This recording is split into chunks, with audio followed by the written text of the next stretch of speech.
നിനക്ക് പ്രയാസങ്ങൾ വരുമ്പോ നീ ആ പ്രാർത്ഥന നടത്തോ. ഒരു പ്രാർത്ഥന പറഞ്ഞു തരാം. മഹാനായ ഖലീലുല്ലാഹി ഇബ്രാഹിം അലൈഹിസ്സലാത്തു വസ്സലാം. എന്റെ ചെറുപ്പക്കാരെ ഒന്ന് കേൾക്കണേ, ഇത് തമാശ പറയാനുള്ള സദസ്സല്ല, ഇത് ഇമ്പമാർന്ന മാപ്പിട്ടപ്പാട്ടിന്റെ ഇരടികളെ കൊണ്ട് വളരെ സന്തോഷകരമായ മുഹൂർത്തമുണ്ടാക്കുന്ന സദസ്സല്ല ഇത് ജീവിതത്തിൽ ചില പ്രയാസങ്ങളിലൂടെ കടന്നു പോവുകയാണ്. അതിന്റെ പരിഹാരങ്ങൾ നമുക്ക് ഇവിടുന്ന് നിർദ്ദേശിക്കുവാനും പകരാനും നുകരാനും സാധ്യമാവണം. മഹാനായ ഖലീലുല്ലാഹി ഇബ്രാഹിം അലൈഹിസ്സലാത്തു വസ്സലാം. ആരാണ് ഇബ്രാഹിം നബി? അല്ലാഹുവിന്റെ ഖലീലോ. ഖലീൽ എന്ന് പറഞ്ഞാൽ കൂട്ടുകാരനാണെന്നർത്ഥം. എന്ന് വെച്ചാൽ അത്രമേൽ അല്ലാഹുവിന്റെ സാമീപ്യം നേടിയവരാണ്. നമ്മൾ ആരെങ്കിലും അത്തരത്തിൽ വലിയ സാമീപ്യം നേടിയിട്ടുണ്ടോ? ഇല്ല, ഇല്ല. ആ ഇബ്രാഹിം എന്ന പ്രവാചകന്റെ ഹൃദയാന്തരങ്ങളിൽ ഉണ്ടായിരുന്ന ഇലാഹി പ്രേമത്തിന്റെ 4-1 പോലും നമ്മുടെ ഖൽബിലില്ലല്ലോ. എന്നാൽ അത്രമേൽ അല്ലാഹുവിനെ പ്രണയിച്ച ഇബ്രാഹിം എന്ന പ്രവാചകനെ നമ്രൂദ് തീർത്ത അഗ്നികുണ്ഡാരത്തിലേക്ക് വലിച്ചെറിയപ്പെടാൻ വേണ്ടി പോകുമ്പോ വലിയ തീജ്വാലകൾ തീർത്തുകൊണ്ടോ ആ അഗ്നിയിലേക്ക് ഇബ്രാഹിം നബി അലൈഹിസ്സലാത്തു വസ്സലാമിനെ വലിച്ചെറിയപ്പെടാൻ വേണ്ടി പോകുമ്പോ അതോ ഇറങ്ങി വരുന്നു വഹീന്റെ വാഹകൻ ജിബ്രീൽ അലൈഹിസ്സലാത്തു വസ്സലാം ഇറങ്ങി വരികയാ. എന്നിട്ട് ബഹുമാനപ്പെട്ട ഇബ്രാഹിം നബിയോട് ചോദിക്കുകയാ, അല്ലയോ നബിയേ, അങ്ങയെ ഞാൻ രക്ഷിക്കട്ടെയോ എന്നോ, അങ്ങയെ ഞാൻ സംരക്ഷിക്കട്ടെയോ എന്നോ, അങ്ങേക്ക് ഈ നമ്രൂദ് തീർത്ത അഗ്നികുണ്ഡാരത്തിൽ നിന്ന് ഞാൻ മോചനം നൽകട്ടെയോ? ഏതാനും നിമിഷങ്ങൾക്കകം ഇനി ആ തീയിലേക്ക് വലിച്ചെറിയപ്പെടാൻ വേണ്ടി പോവുകയാണ്. മരണത്തെ മുഖാമുഖം കണ്ടു നിൽക്കുന്ന ആ നേരത്തോ ആ ഇബ്രാഹിം നബി അലൈഹിസ്സലാത്തു വസ്സലാം പറയുകയോ, വേണ്ട വേണ്ട ജിബ്രീലേ, നിന്റെ സഹായത്തിന്റെ ആവശ്യം എനിക്കില്ല. എന്റെ പ്രിയപ്പെട്ട പെങ്ങളെ, നീ ഇത് കേട്ടോ. ആരാ ഇത് പറയുന്നതോ? ബഹുമാനപ്പെട്ട ഇബ്രാഹിം അലൈഹിസ്സലാത്തു വസ്സലാമ പറയുന്നതോ, ജിബ്രീലേ, എനിക്ക് നിന്റെ സഹായത്തിന്റെ ആവശ്യമില്ല. എന്നെ സഹായിക്കാനും എന്നെ സംരക്ഷിക്കാനും എന്നെ പരിപാലിക്കുവാനും പാരിന്റെ പരിപാലകനായ ജല്ല ജലാലായ റബ്ബുൽ ആലമീനായ അല്ലാഹു എന്നെ സംരക്ഷിക്കുമെന്ന് പറയുകയാണ്. ആ ജിബ്രീൽ മടങ്ങിപ്പോവുകയാണ്. പിന്നെ എന്താ സംഭവിച്ചതെന്നറിയോ? ആ തീജ്വാലകളോട് പടച്ചതമ്പുരാന്റെ കൽപ്പന വരുന്നു, യാ നാറു കൂനീ ബർദൻ വസലാമൻ അലാ ഇബ്രാഹിം. അല്ലയോ തീയേ, നീ ഇബ്രാഹിം എന്ന പ്രവാചകന് രക്ഷയുള്ള തണുപ്പായി മാറണം എന്ന് അല്ലാഹുവിന്റെ കൽപ്പന വരികയാണ്. അഥവാ നിന്നെ സംരക്ഷിക്കട്ടെയോ എന്ന് ജിബ്രീൽ ചോദിച്ച നേരത്തോ പ്രവാചകൻ അലൈഹിസ്സലാത്തു വസ്സലാം പറയുകയാണ്, ഹസ്ബി അല്ലാഹു വ നിഅമൽ വകീൽ. ഒന്ന് എല്ലാവരും ഒരുമിച്ച് ഉറക്കെ പറ. നമുക്കറിയുന്ന ദിക്റാണ്, മടി കാണിക്കണ്ട. വെറുതെ റേഡിയോന്ന് കേൾക്കുന്നത് പോലെ കേട്ടിരിക്കണ്ട. ഒന്നൊരുമിച്ച് ഉറക്കെ പറ, ഹസ്ബി അല്ലാഹു വ നിഅമൽ വകീൽ. ഹസ്ബി അല്ലാഹ്, ഹസ്ബി അല്ലാഹ്.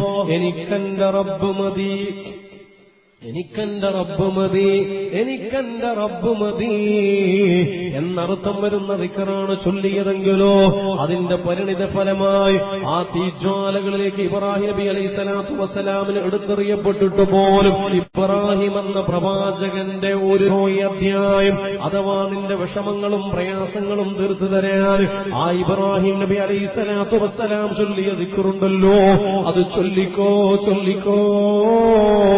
ഇനി പരാതി പറയണ്ട, പരിഭവപ്പെടണ്ട, സങ്കടം പറയണ്ട, വിഷമങ്ങൾ പാടി നടക്കണ്ട. നിനക്ക് വിഷമമുണ്ടോ, നിനക്ക് പ്രയാസമുണ്ടോ, ചൊല്ലിക്കോ, ഹസ്ബി അല്ലാഹ് ഇതേ അർത്ഥം വരുന്ന മറ്റൊരു ദിക്ർ പറഞ്ഞു തരാം. ആ ദിക്റിനെ കുറിച്ച് നബി സല്ലല്ലാഹു അലൈഹി വസല്ലമ തങ്ങൾ പറയുന്നതോ, ആ ദിക്ർ ഒരാൾ കേൾക്കണേ ഉമ്മ. ഒരുപാട് ദിക്ർ ചൊല്ലാൻ താല്പര്യമുള്ളവരാണ് നമ്മുടെ ഉമ്മമാര്. ഒന്ന് ശ്രദ്ധിച്ചോ, ഇന്ന് വാഴ്ന്നു കേൾക്കാൻ വേണ്ടി വന്നിട്ടോ വെറും കയ്യോ അലൈഹി വസല്ലമ തങ്ങൾ പറയുകയാ, ഒരടികളും നമുക്കുണ്ടോ നിന്റെ എല്ലാ പേടികളും ഇല്ലാതാവാൻ, നിന്റെ എല്ലാ പ്രയാസങ്ങളും അല്ലാഹു തീർത്തു തരാൻ രാവിലെയും വൈകുന്നേരവും 7 തവണ ചൊല്ലണേ എന്നോ മുഹമ്മദ് മുസ്തഫ സല്ലല്ലാഹു അലൈഹി വസല്ലമ തങ്ങൾ പഠിപ്പിക്കുകയാണ്. ആ രാവിലെയും വൈകുന്നേരവും 7 തവണ ചൊല്ലേണ്ട ദിക്ർ ഏതാണെന്നറിയോ? നമ്മൾ ഇന്നത്തെ വിഷയം എന്താ? ഉറക്കെ പറ. ദുഃഖങ്ങളില്ലാത്ത ജീവിതം. അവൻ നിന്റെ വിഷമങ്ങളും ടെൻഷനുകളൊക്കെ നീക്കിത്തരാൻ ദുഃഖങ്ങളില്ലാത്ത ജീവിതത്തിന് വേണ്ടി രാവിലെയും വൈകുന്നേരവും നിന്റെ പേടി നീക്കിത്തരാൻ രാവിലെയും വൈകുന്നേരവും 7 വട്ടം ചൊല്ലണേ. എന്താ ചൊല്ലേണ്ടതെന്നറിയോ? ഹസ്ബി അല്ലാഹ് ലാ ഇലാഹ ഇല്ലാ ഹുവ അലൈഹി തവക്കൽതു വഹുവ റബ്ബുൽ അർശിൽ അദീം. ഈ ജ്വാലകളുടെ മുന്നിൽ ഇബ്രാഹിം അലൈഹിസ്സലാത്തു വസ്സലാം പറഞ്ഞതും അത് തന്നെയാണ്. ഹസ്ബി അല്ലാഹ്, എനിക്കെന്റെ റബ്ബ് മതി എന്ന അർത്ഥമുള്ള ദിക്റോ ഒന്നൊരുമിച്ച് എന്റെ കൂടെ ചൊല്ലോ. വെറുതെ കേട്ടിരുന്നാൽ ഇത് പഠിക്കാൻ കഴിയൂല. സദസ്സിലിരിക്കുന്ന ഉമ്മമാരെ, നിനക്ക് മനസ്സിൽ വല്ലാത്ത ആഗ്രഹമുണ്ടോ ഇതൊന്ന് അറിയണമെന്നോ ഇതൊന്ന് പഠിക്കണമെന്നോ?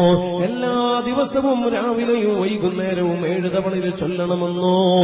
ആ ചൊല്ലണമെന്ന പൂതി നിന്റെ മനസ്സിലുണ്ടെങ്കിൽ ഒന്ന് ഏറ്റു ചൊല്ലിക്കോ. ഹസ്ബി അല്ലാഹ് ലാ ഇലാഹ ഇല്ലാ ഹുവ അലൈഹി തവക്കൽതു വഹുവ റബ്ബുൽ അർശിൽ അദീം. ഹസ്ബി അല്ലാഹ്, എനിക്കെന്റെ റബ്ബ് മതി. ലാ ഇലാഹ ഇല്ലാ ഹുവ, അല്ലാഹുവല്ലാതെ ആരാധനക്കർഹൻ മറ്റാരുമില്ല. അലൈഹി തവക്കൽതു, അല്ലാഹുവിന്റെ മേൽ ഞാൻ ഭരമേൽപ്പിക്കുന്നു. വഹുവ റബ്ബുൽ അർശിൽ അദീം. എങ്ങനെയുള്ള റബ്ബാണ്? ഉന്നതമായ അർശിന്റെ നാഥനായ റബ്ബുണ്ടല്ലോ, ആ റബ്ബിലേക്ക് ഞാൻ എന്റെ കാര്യങ്ങളെ സമർപ്പിക്കുന്നു. എന്റെ കാര്യങ്ങൾ ഏറ്റെടുക്കാൻ എന്റെ റബ്ബാ, എന്റെ കാര്യങ്ങൾ പരിഹരിച്ചു തരുന്നത് എന്റെ റബ്ബാ, എന്റെ എല്ലാം സംരക്ഷിക്കുന്നത് എന്റെ റബ്ബാ. എന്റെ പ്രിയപ്പെട്ടവരെ, ഈ കാണാനുള്ള കണ്ണ് തന്നതാരാ? അല്ലാഹുവല്ലേ. കേൾക്കാനുള്ള കാത് തന്നതും അല്ലാഹുവാ. സംസാര വൈഭവം തന്നതും അല്ലാഹുവാ. ആന്തരികമായ അവയവങ്ങൾ നിരവധിയാണ്. ഒരു കേടുപാടും കൂടാതെ ഇത്രയും കാലം നമ്മുടെ കിഡ്നിയെ സംരക്ഷിച്ചതാരാ? ഒന്നുറക്കപ്പറ. കേടുപാടുകൂടാതെ നമ്മുടെ കിഡ്നിയെ സംരക്ഷിച്ചതാരാ? നമ്മുടെ കരളിനെ സംരക്ഷിക്കുന്നതാരാ? നമ്മുടെ ബ്ലഡ് സർക്കുലേഷൻ നിയന്ത്രിക്കുന്നതാരാ? നിന്റെ ഹൃദയമുണ്ടല്ലോ, ആ ഹൃദയത്തിന്റെ മിടിപ്പുകളെ നിയന്ത്രിക്കുന്നതാരാ? അല്ലാഹു അല്ലാഹു അല്ലാഹ്. ആ അല്ലാഹുവിലേക്ക് നീ ഒന്ന് ഭരമേൽപ്പിക്കൂ. എല്ലാം അല്ലാഹുവിൽ സമർപ്പിക്കൂ. ആ സമർപ്പണത്തിന്റെ മന്ത്രോച്ചാരണമാ ഹസ്ബി അല്ലാഹു ലാ ഇലാഹ ഇല്ലാ ഹുവ അലൈഹി തവക്കൽതു വഹുവ റബ്ബുൽ അർശിൽ അദീം. ഇത് എത്ര വട്ടം ചൊല്ലണമെന്നാ പറഞ്ഞേ? പറ എത്ര? അപ്പൊ ഏതൊക്കെ സമയത്ത്? രാവിലെയും വൈകുന്നേരം. ചൊല്ലാൻ തയ്യാറുള്ളവരൊന്ന് കൈവക്കിയേ. മാഷാ അല്ലാഹ്, അല്ലാഹു തൗഫീഖ് തരട്ടെ. ഇനി ഇത് പഠിക്കണമെന്നുണ്ടെങ്കിൽ അഥവാ കിട്ടുന്നില്ലെങ്കിൽ നമ്മൾ ഉസ്താദുമാരോട് ചോദിച്ച് മനസ്സിലാക്കുക. അല്ലാഹു തൗഫീഖ് തരട്ടെ. ഉമ്മമാരെ, ഇത് പഠിക്കണേ. നമുക്ക് ഏറ്റവും ആവശ്യമുള്ളൊരു ദിക്റാ. പണ്ട് വിഷമങ്ങൾ നീങ്ങാൻ, പ്രയാസങ്ങൾ നീങ്ങാൻ ഇബ്രാഹിം നബി അലൈഹി സ്വലാത്തു വസ്സലാം ചൊല്ലിയതുപോലെ, അല്ലെങ്കിൽ നബി സല്ലല്ലാഹു അലൈഹി വസല്ലം തങ്ങൾ പറഞ്ഞു തന്നതുപോലെ. ഇനിയോ ഒരുപാട് വിഷമങ്ങളിലൂടെ കടന്നുപോയിട്ടുണ്ട് മഹാന്മാരായ പ്രവാചകന്മാർ. ആ നേരത്തൊക്കെ അവർ ചൊല്ലിയ ദിക്റുകള് അത് തന്നെയാണ് നമ്മളും സ്വീകരിക്കേണ്ടത്. മഹാനായ മത്സ്യവയറ്റിൽ കുടുങ്ങിയ ഒരു പ്രവാചകനുണ്ട്. മക്കളെ, മത്സ്യവയറ്റിൽ കുടുങ്ങിയ പ്രവാചകന്റെ പേരെന്താ?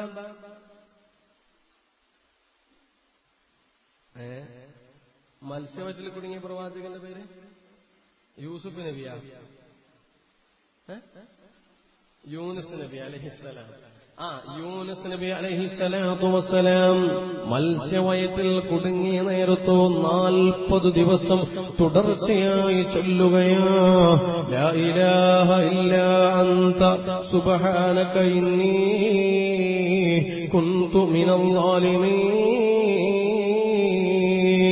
ലാ ഇലാഹ ഇല്ലാ അൻത സുബ്ഹാനക ഇന്നി കുന്തു മിനൽ ളാലിമീൻ. എന്റെ പ്രിയപ്പെട്ടവരെ, മത്സ്യവയറ്റിൽ കുടുങ്ങിയിട്ട് ഈ ദിക്റ് ചൊല്ലിയപ്പോ ഒന്നാമത്തെ ദിവസം തന്നെ രക്ഷപ്പെട്ടില്ല, രണ്ടാമത്തെ ദിവസം രക്ഷപ്പെട്ടില്ല. അള്ളാഹുവിന്റെ പ്രവാചകനായ യൂനുസ് നബി മത്സ്യവയറ്റിൽ കുടുങ്ങിയ നേരത്തോ പ്രതീക്ഷ കൈവടിയാതെ ചൊല്ലുകയാണ്. ഒടുക്കം 40 ദിവസത്തിന് ശേഷമോ മഹാനായ യൂനുസ് നബി അലൈഹിസ്സലാത്തു വസ്സലാമിന് മത്സ്യവയറ്റിൽ നിന്ന് മോചനം നേടിയതെങ്കിലോ എന്റെ പ്രിയപ്പെട്ട ഉമ്മ, ഈ ദിക്റിനെ കുറിച്ച് ഗഹനമായ ചർച്ച ചെയ്തുകൊണ്ട് പണ്ഡിതന്മാര് പറയുകയാ, പ്രയാസങ്ങൾ അനുഭവിക്കുന്നവരെ ഈ ദിക്റ് ചൊല്ലിക്കഴിഞ്ഞാൽ അവരുടെ പ്രയാസങ്ങൾ അല്ലാഹു തീർത്തു കൊടുക്കുന്നു. ഇത് പണ്ഡിതന്മാര് മാത്രമല്ല, മഹാനായ മുഹമ്മദ് മുസ്തഫ സ്വല്ലല്ലാഹു അലൈഹി വസല്ലമ തങ്ങൾ പറയുന്നുണ്ടോ, തന്റെ സ്വഹാബികളോട് പറഞ്ഞു കൊടുക്കുകയാണ്, ഹൽ അദുല്ലുക്കും അലാ ഇസ്മില്ലാഹിൽ അഅ്ളം, അല്ലാഹുവിന്റെ മഹത്വമായ ഒരു പേര് ഞാൻ നിങ്ങൾക്ക് പറഞ്ഞു തരട്ടെയോ എന്നോ. ആ നേരത്ത് സ്വഹാബികൾ പറയുകയാ, ബലാ യാ റസൂലല്ലാഹ്, നബിയെ പറഞ്ഞു തന്നാലും അല്ലാഹുവിന്റെ മഹത്വ സമ്പൂർണമായ നാമം കേൾക്കാൻ ഞങ്ങൾക്ക് കൊതിയുണ്ട് നബിയേ. ആ നേരത്ത് റസൂലുള്ള പറയുകയാണ്, ലാ ഇലാഹ ഇല്ലാ അൻത സുബ്ഹാനക ഇന്നി കുന്തു മിനൽ ളാലിമീൻ. ഇതാണ് അല്ലാഹുവിന്റെ മഹത്വമുള്ള നാമം. ഈ നാമം ഒരാൾ ചൊല്ലുകയാണെങ്കിലോ അയാളുടെ വിഷമങ്ങളും പ്രയാസങ്ങളും ദുരിതങ്ങളും എല്ലാം രാജാതിരാജനായ മാലിക്കുൽ മുലൂക് അല്ലാഹു തആല തീർത്തു കൊടുക്കുന്നതാണ്. പ്രയാസങ്ങൾ അല്ലാഹു തീർത്തു കൊടുക്കുമെന്നോ ഇത് ഞാൻ പറഞ്ഞതല്ല കേട്ടോ, റസൂലുള്ള പറഞ്ഞതാണ്. ആ നേരത്ത് സ്വഹാബികൾ ഒരു ചോദ്യം ചോദിച്ചിട്ടുണ്ട്, ഈ ദിക്റ് ചൊല്ലിക്കഴിഞ്ഞാൽ യൂനുസ് നബി അലൈഹിസ്സലാത്തു വസ്സലാം മത്സ്യവയറ്റിൽ കുടുങ്ങിയ നേരത്ത് ചൊല്ലിയ ദിക്റ് ചൊല്ലിക്കഴിഞ്ഞാൽ നിങ്ങളുടെ എല്ലാവിധ ദുരിതങ്ങളും ദുരന്തങ്ങളും അല്ലാഹു തആല തീർത്തു തരുമെന്ന് റസൂലുള്ള സ്വഹാബത്തിനോട് പറഞ്ഞപ്പോ ആ ബുദ്ധിയുള്ള സ്വഹാബികൾ തിരിച്ചു ചോദിക്കുകയാ, യാ റസൂലല്ലാഹ്, നബിയേ ആ ദിക്റോ അത് യൂനുസ് നബിക്ക് പ്രത്യേകമായ ദിക്റല്ലേ, അത് യൂനുസ് നബിയുടെ വിഷമങ്ങളല്ലേ തീർത്തു കൊടുത്തതോ? ആ യൂനുസ് നബിയുടെ വിഷമങ്ങൾ തീർത്തു കൊടുത്ത ദിക്റ് ചൊല്ലിയാൽ എങ്ങനെയാണ് നബിയെ നമ്മുടെ വിഷമം തീരുന്നത് എന്നോ. ആ നേരത്തെ റസൂലുള്ള പറയുകയാണ്, സ്വഹാബികളെ, നിങ്ങൾ ഖുർആനിൽ ഒരു ആയത്ത് കേട്ടിട്ടില്ലേ, വനജ്ജൈനാഹു മിനൽ ഗമ്മി വകദാലിക നുൻജിൽ മുഅ്മിനീൻ. വനജ്ജൈനാഹു മിനൽ ഗമ്മി, പ്രയാസങ്ങളിൽ നിന്ന് ടെൻഷനുകളിൽ നിന്നോ യൂനുസ് നബി അലൈഹിസ്സലാത്തു വസ്സലാമിനെ നാം രക്ഷപ്പെടുത്തി. വകദാലിക, അപ്രകാരം തന്നെ നുൻജിൽ മുഅ്മിനീൻ, മുഅ്മിനീങ്ങളെയും നാം രക്ഷപ്പെടുത്തുന്നതാണ്. ഏത് ദിക്റുകളുടെ അകമ്പടി കാരണത്താലാണ് യൂനുസ് നബി രക്ഷപ്പെട്ടതെങ്കിലോ അതേ ദിക്റിന്റെ പിന്നാലെ സഞ്ചരിച്ച കാരണത്താൽ ദുരിത പർവ്വതങ്ങളിൽ നിന്ന് നിങ്ങൾക്ക് രക്ഷപ്പെടാൻ കഴിയുമെന്നോ. ത്വാഹ മുഹമ്മദുർ റസൂലുള്ളാഹ് സ്വല്ലല്ലാഹു അലൈഹി വസല്ലമ തങ്ങൾ പറയുകയാ, തീർന്നില്ല. റസൂലുള്ള വീണ്ടും സ്വഹാബത്തിനോട് പറഞ്ഞു കൊടുക്കുകയാണ്, അയ്യുമാ മുസ്ലിമിൻ ദഅ ബിഹാ ഫീ മറദിഹി 70 മറ, ഏതെങ്കിലും ഒരു രോഗിയായ മനുഷ്യനോ ആ രോഗസമയത്ത് 40 തവണ ഇത് ചൊല്ലിക്കഴിഞ്ഞാൽ ഏതാ ചൊല്ലേണ്ടത്? ഒരുമിച്ച് പറ, ലാ ഇലാഹ ഇല്ലാ അൻത ഇത് 40 തവണ രോഗിയായി കിടക്കുന്ന നേരത്ത് ചൊല്ലിക്കഴിഞ്ഞാൽ അതേ രോഗത്തിൽ അവനെങ്ങാനും മരിച്ചുപോയാൽ ആ മരിച്ചു പോയാൽ ഓഴ്ത്തിയ അജ്റു ഷഹീദ് രക്തസാക്ഷിയായ മനുഷ്യനെത്രയാണോ പ്രതിഫലം കിട്ടുന്നതെങ്കിലോ അതേ പ്രതിഫലം തന്നെയാണ് ഈ 40 തവണ രോഗാവസ്ഥയിൽ ഈ ദിക്ർ ചൊല്ലിയ കാരണത്താലോ ആ മനുഷ്യന് ലഭ്യമാവുക എന്നോ മഹാനായ മുഹമ്മദുർ റസൂലുള്ളാഹി സ്വല്ലല്ലാഹു അലൈഹി വസല്ലം തങ്ങൾ പറയുകയാ തീർന്നില്ല വഇൻ ബരിഅ വഖദ് ഗുഫിറ ലഹു ജമീഉ ദുനൂബിഹി ഇനി 40 തവണ രോഗാവസ്ഥയിൽ ഇത് ചൊല്ലുകയും അതേ രോഗം സുഖപ്പെടുകയും ചെയ്തു കഴിഞ്ഞാൽ അവൻ ഇന്നേ വരെ ചെയ്തു പോയ സകലമായ പാപങ്ങളും അല്ലാഹു പുറത്തു കൊടുക്കുമെന്ന് മുഹമ്മദുർ റസൂലുള്ളാഹി സ്വല്ലല്ലാഹു അലൈഹി വസല്ലം തങ്ങൾ പറയുകയാ. എത്രമേൽ മഹത്വ സമ്പൂർണമായ വചനാമൃതമാണ് പ്രിയപ്പെട്ട പ്രവാചകൻ ഈ ഉമ്മത്തിന് പഠിപ്പിച്ചു തന്നതോ.